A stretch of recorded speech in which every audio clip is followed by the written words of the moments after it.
So yun, good morning mga ka-welder. Welcome to the channel ni ka-welder. So, dito po tayo ngayon sa aming bahay.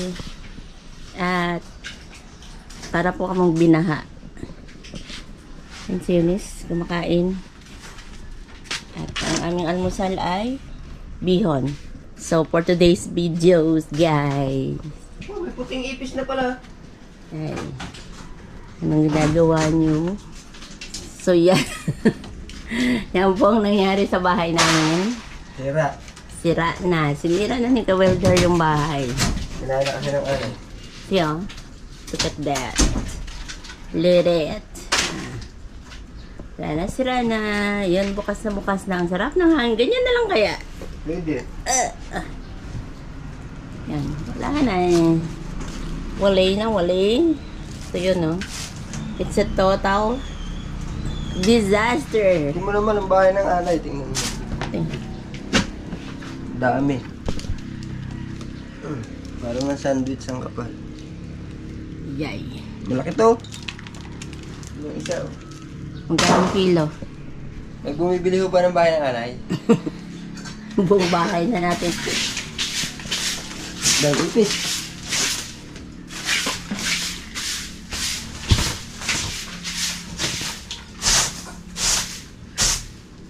Welcome mo naman sila sa iyong channel.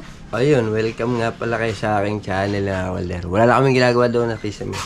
Dito na po kami sa bahay at kami ay nagbaklas kasi umuuga. So, tingnan nyo naman, napakahuna na. Lalo nang humula nung natanggal natin yung mga brace. Ipis pa, oh. Oh, dahil ipis. So, Ako po nagre-renovate ng dingding. Dingding lang po. So, ito po palang bahay na ito ay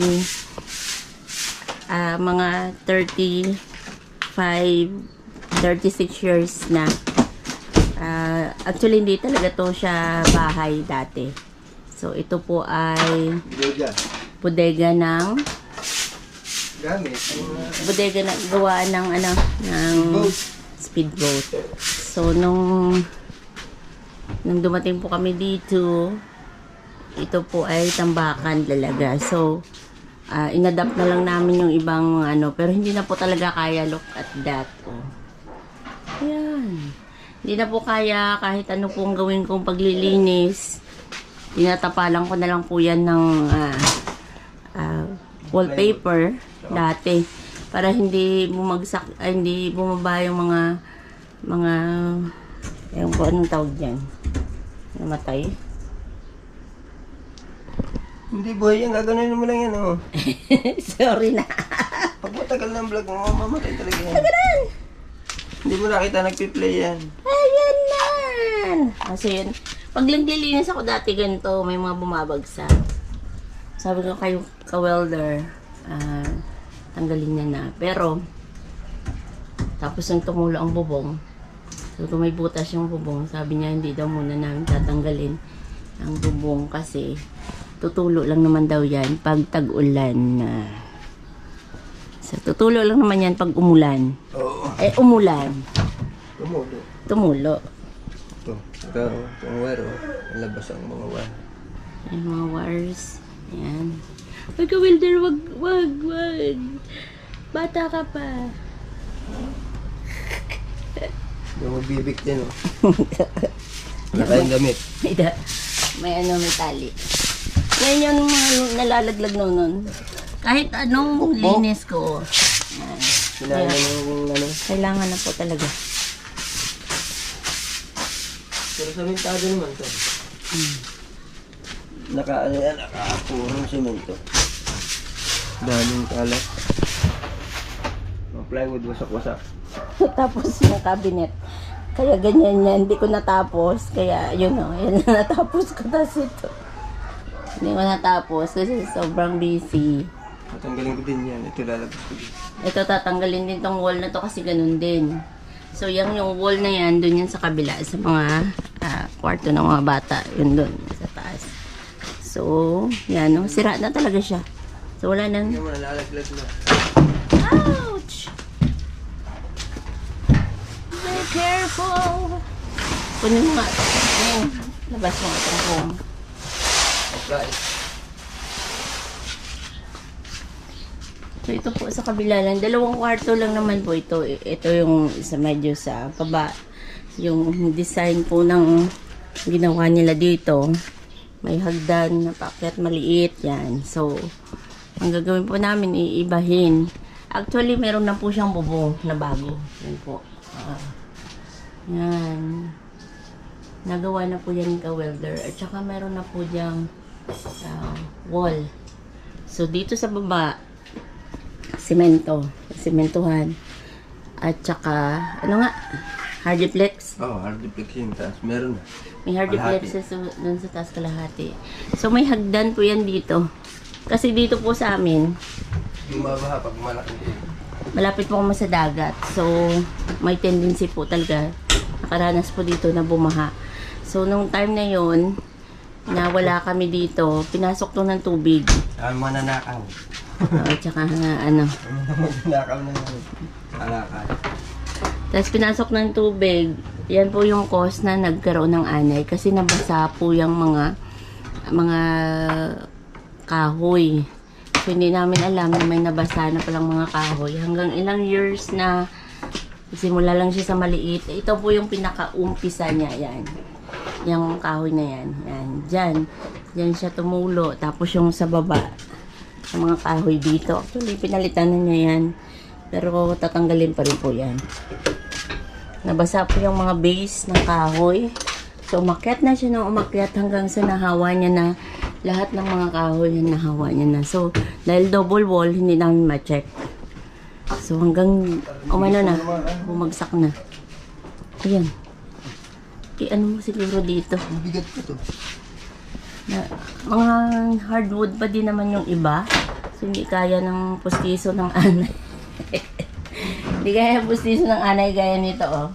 May maano pa siya. So, pwede pa po niya yan gamitin. Wow, tibay pa rin itong bintana eh. Yung mga frame ng bintana, titibay. Yan, o kagaya nito. Yung mga frame ng bintana. Dati, pinalagyan ko lang yan kasi yung may salamin yan. Anong tawag dun sa bintana na to pa? French window? French window, may mga kahoy siya sa, tapos may salamin, tapos may mga kahoy. Yung mga kahoy niya na maliliit ay yun ang kinain ng anay. So bumagsak na, tinanggal na namin, frame na lang na iwan. Pero alam niyo, tibay talaga yun. Tibay siya. Hindi siya tinablan ng pustiso ng anay. So yun, tinanggal na ang pinto. Ito, buhay pa ang aming aparador. Ito ay regalo ng ninong at ninang namin sa kasal. Salamat nga pala. Buhay, yan na lang nabuhay at saka itong microwave. Yan na lang ang naiwan sa aming mga regalo. So, ibang gamit namin na ganda sira-sira na ilipat na namin yung mga damit o pagkakadami. Ito lang. Yan, nasira na nga din pala, oh. Sabagay, ito yung papalitan ng pero hindi, ewan ko lang. Anong gagawin?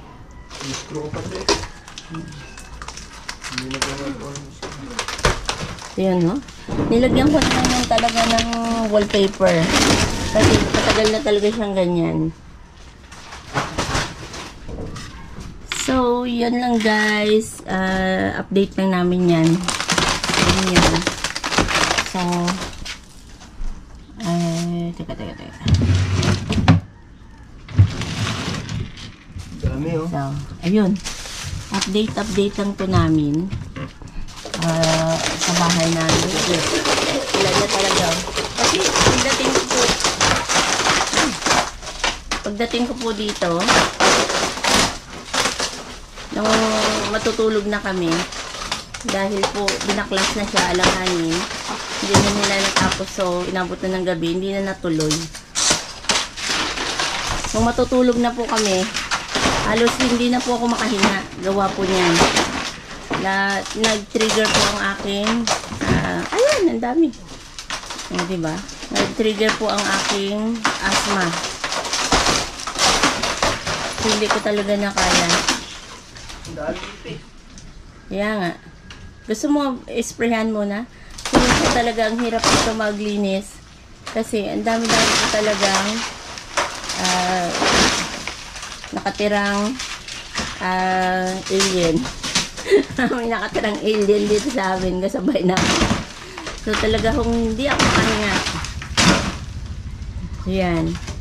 Buti naman at natapos na ni Ka-Welder yung gawa nila dun sa simbahan tsaka dun sa resort. So dito naman po sa bahay. Kasi whether we like it or not, wala po kaming choice talaga. Kahit walang pera, kailangan po talaga siyang kasi due to health issues.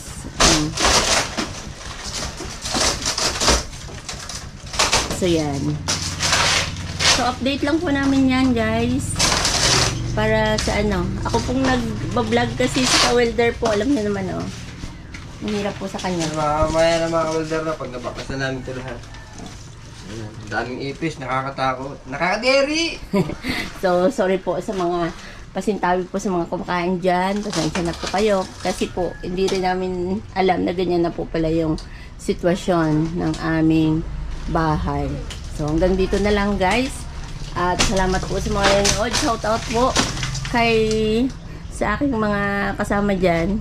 Si Marge, si Mami Rina, Mami Rica, sila ni Raymond, si Fatima, si Mami Miles, si Fatimang sexy. Fatima. Tapos, sino pa ba? Ang mga iba na si TM namin, Reka Redo. So, shout out po dyan. So, sa TMMJ, shout out po sa inyo lahat. So, hanggang dito na muna guys. Dahil mag-face mask lang po ako. Kasi mihika na po ako. Hanggang sa muli. Bye-bye.